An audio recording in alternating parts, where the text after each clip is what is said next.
নমস্কার, আমি ডক্টর চিন্ময়ানন্দনাথ। আশা করি সবাই ভালো আছেন। আজকে আমি আলোচনা করব বর্ষাকাল নিয়ে।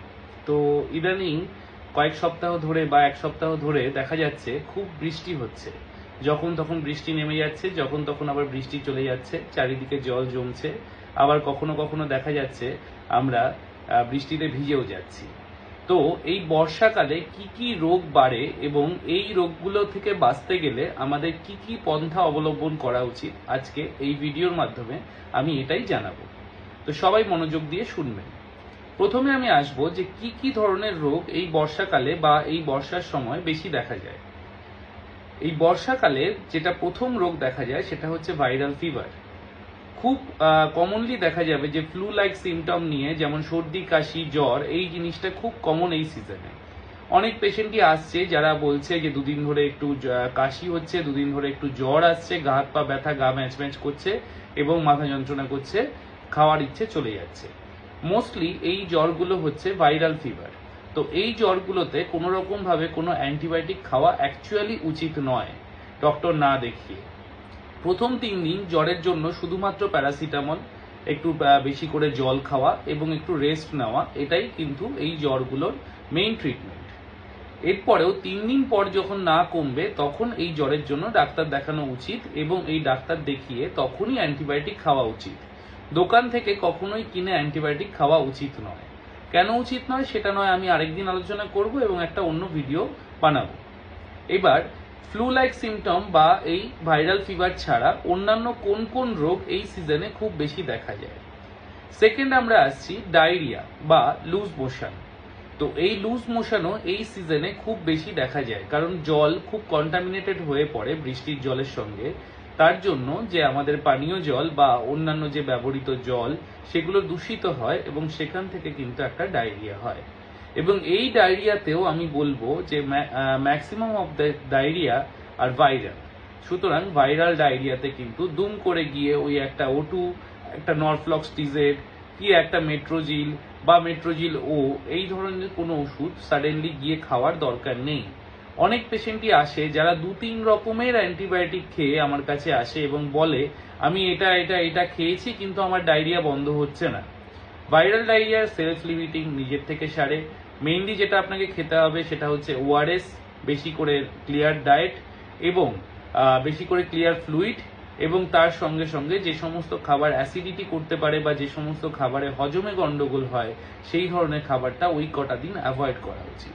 কিন্তু যদি বডি ডিহাইড্রেটেড হয়ে পড়ে বা সেই ভাইরাল ডায়রিয়াটা যদি সাথে কন্টামিনেশনের সঙ্গে ব্যাকটেরিয়াল ডায়রিয়াতে পরিণত হয়, তখন ডাক্তার দেখিয়ে অতি অবশ্যই অ্যান্টিবায়োটিক খাওয়া উচিত। বা যদি খুবই ডিহাইড্রেটেড হয়ে পড়ে তাহলে অ্যাডমিশন নিয়ে কিন্তু ফ্লুইড বা স্যালাইন চালানো উচিত। সেকেন্ড রোগের পরে আমরা আসছি থার্ড রোগে। যেই রোগটা হয় সাধারণত হচ্ছে গিয়ে এই বর্ষার জমা জল থেকে, সেটা হচ্ছে ডেঙ্গু এবং ম্যালেরিয়া। এই দুটি রোগ সাধারণত এই বর্ষাকালের পর বা বর্ষাকালের সমসাময়িক সময়ে আমরা দেখতে পাই। এই রোগের মেইন কারণ হচ্ছে মশা। তো মশা কোথায় বাড়ে? মশা কিন্তু এই ডেঙ্গুর মশা সাধারণত পরিষ্কার জলে বাসা বাঁধে। তো পরিষ্কার জল জমতে দেবেন না। বর্ষার জল যদি আপনার ঘরের কোনো এক অঞ্চলে জমে থাকে, সাধারণত জলের ফুলের টব বা কোনো রকম কোনো পাত্র যেগুলো বাইরে রাখা রয়েছে বা কোনো জায়গা যেখানে হচ্ছে জল জমে থাকে, সেই সমস্ত জায়গায় কিন্তু ডেঙ্গু মশা তৈরি হতে পারে। তো সেখান থেকে কিন্তু ডেঙ্গু এবং ম্যালেরিয়ার মতন নানা রকমের রোগ দেখা যেতে পারে। যদি আপনার প্রচন্ড জ্বর, গা হাত পা ব্যথা এবং তার সঙ্গে সঙ্গে কাঁপুনি দিয়ে জ্বর আসা, এবং সেই জ্বর যদি কন্টিনিউয়াসলি থাকে, কোনো রকম ভাবে কমতে না চায়, 103, 104, 102 ক্রস করে যায় অলওয়েজ, এবং প্যারাসিটামল খেলে সামান্য কিছু সময়ের জন্য কমে, তাহলে অতি অবশ্যই দেরি না করে কিন্তু আপনি ডাক্তার দেখাবেন এবং এই টেস্টগুলো করিয়ে নেবেন। এবং যদি ডেঙ্গু ধরা পড়ে বা ম্যালেরিয়া ধরা পড়ে তাহলে কিন্তু তার অ্যাপ্রোপ্রিয়েট চিকিৎসা রয়েছে এবং সেই চিকিৎসার মাধ্যমে কিন্তু আপনি সুস্থ হয়ে উঠবেন। ডেঙ্গু এবং ম্যালেরিয়ার কিছু সিরিয়াস কমপ্লিকেশনস রয়েছে। তো যদি আর্লি ডায়াগনোসিস এবং ট্রিটমেন্ট হয় তাহলে কিন্তু আমরা সেই ধরনের লাইফ থ্রেটেনিং কমপ্লিকেশন থেকে বাঁচতে পারি। তারপরে আসছি আরেকটা রোগ যেটাও কমনলি হয়, সেটা হচ্ছে টাইফয়েড জ্বর। সেটাও কিন্তু জলবাহিত রোগ, ওই কন্টামিনেশন থেকেই আমাদের হয়।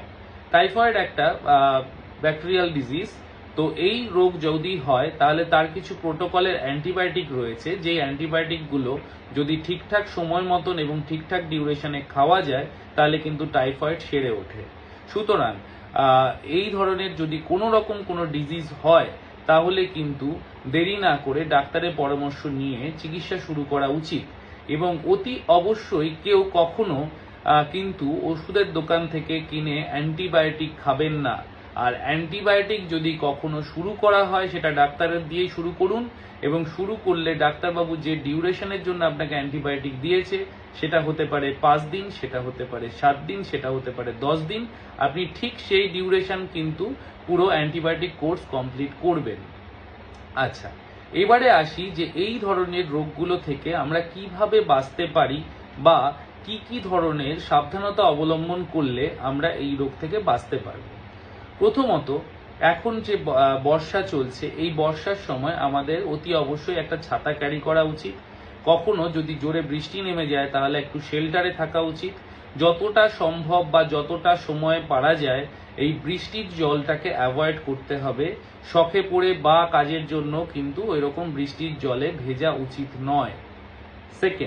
সেকেন্ড হচ্ছে আমাদের পানীয় জল। এই সময়টায় পানীয় জল কন্টামিনেশনের খুব হাই চান্স থাকে। তো সেখানে আমাদের যেটা করা উচিত সেটা হচ্ছে আমরা যদি বাইরে জল পান করতে হয় তাহলে সেক্ষেত্রে প্যাকেজড ওয়াটার, যেগুলো সিল্ড অবস্থায় পাওয়া যায়, যদি সম্ভব হয় ওই ধরনের জল খেতে হবে। তাছাড়া যদি মনে হয় বা যদি সম্ভব হয় তাহলে বাড়ি থেকে যদি একটা জলের বোতল ক্যারি করা যায় তাহলে কিন্তু কিছুটা হলেও এই পানীয় জলের সমস্যাটা থেকে বা এই কন্টামিনেশন থেকে যে রোগগুলো হয় সেটা থেকে বাঁচা যায়। এবার থার্ড যে সমস্ত রোগের গুলো আমি বলেছিলাম যে মশাবাহিত রোগ, তো মশা যদি আমরা জন্মাতে না দিই বা মশা যদি আমরা কন্ট্রোল করতে পারি তাহলে কিছুটা হলেও কিন্তু আমরা এই মশাবাহিত রোগগুলো থেকে বাঁচতে পারবো।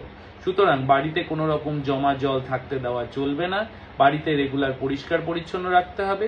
বৃষ্টির জল যদি জমে যায় তাহলে সেটাকে পরিষ্কার করে ফেলতে হবে। আর রাত্রিবেলা শোয়ার সময় মশারি টাঙাতে হবে, এবং সারাদিন মশা বহুল যে অঞ্চলগুলো রয়েছে সেই সমস্ত জায়গায় যদি আমাদের যাতায়াত থাকে বা আমাদের প্রফেশনাল কাজের জন্য যদি আমাদের যেতে হয় তাহলে অতি অবশ্যই কিছু ক্রিম বা কিছু স্প্রে এখন মার্কেটে অ্যাভেলেবেল আছে, যেগুলো লাগালে বা যেগুলো যদি ইউজ করা হয় তাহলে সেক্ষেত্রে মশা একটু কম কামড়ায়। তো যদি আমরা ওই ধরনের জায়গায় যেতেই হয় বা যেতে বাধ্য হই তাহলে আমরা ওই ধরনের স্প্রেগুলো ইউজ করতে পারি। তাছাড়া অন্যান্য কিছু সমস্যার মধ্যে যেটা আছে সেটা হচ্ছে ইউটিআই রোগ, যেটা গরমকালেও বেশি হয় এবং বর্ষাকালেও বেশি হয়, ইউরিনারি ট্র্যাক্ট ইনফেকশন। এই ধরনের ইনফেকশন থেকে বাঁচতে গেলেও প্রচুর পরিমাণে জল খাওয়া উচিত এবং ডাক্তারের পরামর্শ অনুযায়ী চিকিৎসা করা উচিত। তো আশা করছি বর্ষাকাল বর্ষার মতন চলবে এবং আমরা সেটাকে খুব ভালোভাবে এনজয় করে কাটাতে পারবো কোনো রকম কোনো রোগ ছাড়া। আর যদি বাই এনি চান্স কখনো কোনো রোগাগ্রস্ত হয়ে পড়েন বা কোনো রোগ আপনার মধ্যে ঢুকে পড়ে তাহলে অতি অবশ্যই আপনার কাছাকাছি কোনো ডাক্তারবাবুর পরামর্শ নিন এবং আপনি তাড়াতাড়ি সুস্থ হয়ে উঠুন। যদি আপনারা আমাকে দেখাতে চান তাহলে অতি অবশ্যই আমার হোয়াটসঅ্যাপ নাম্বারে যোগাযোগ করতে পারেন বা আমার বুকিং নাম্বারে যোগাযোগ করতে পারেন বা আমাকে ফেসবুক বা মেসেঞ্জারে মেসেজ করেও জানাতে পারে। আশা করি ভিডিওটা ভালো লাগবে। যদি ভালো লাগে তাহলে আপনাদের বন্ধুদের সঙ্গে শেয়ার করুন বা অন্যান্য ফ্যামিলি মেম্বারের সঙ্গে শেয়ার করুন। আশা করি তারাও সুস্থ থাকবে, ভালো থাকবে। নমস্কার।